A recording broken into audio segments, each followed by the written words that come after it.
At Palmer's Brewery in Bridport in Dorset, head brewer Darren Batten is sparging. Sparging comes from an old Latin word meaning to sprinkle. It's an important and enjoyable part of brewing real ale. Sparging is a part of the brewing process I really like. I probably set my first sparge about 10 years ago.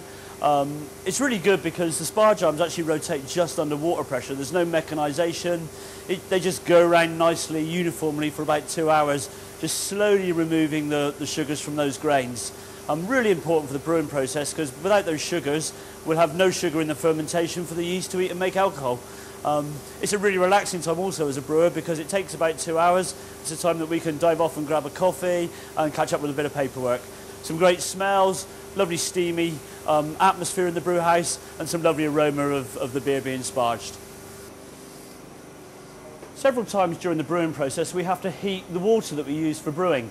These are the main steam valves run by a huge horizontal steam boiler, and we open these valves and we heat the tanks to the temperature we want for different processes. We have different temperatures for the mash and we have a different temperature for the sparge. This whole old hot sticky vessel is the underback. This is where we're collecting the worts off the mash tun from the bottom of the sparging process.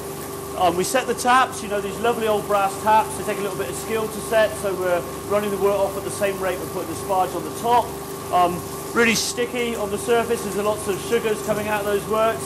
Lovely rich aroma of the wort as well coming down at this area.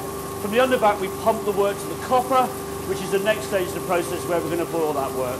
It's a nice part of the brewing process. In fact, some of the guys in the brewery come here and grab a sample of wort every morning and just drink a little bit. Very rich, sugary drink. Not to my palate, but a few of the guys in the brewery swear that it keeps you healthy. Yes, we love it. It's very nice, hot, nice and sweet. Oh, very good for you as well. Lovely it is. I don't have things to say. Well, yes, it's very good. Natural. Don't you agree, Darren? I agree that sparging gives us some really nice wort, but I still prefer the final product, a pint of Palmer's finest ale. Cheers.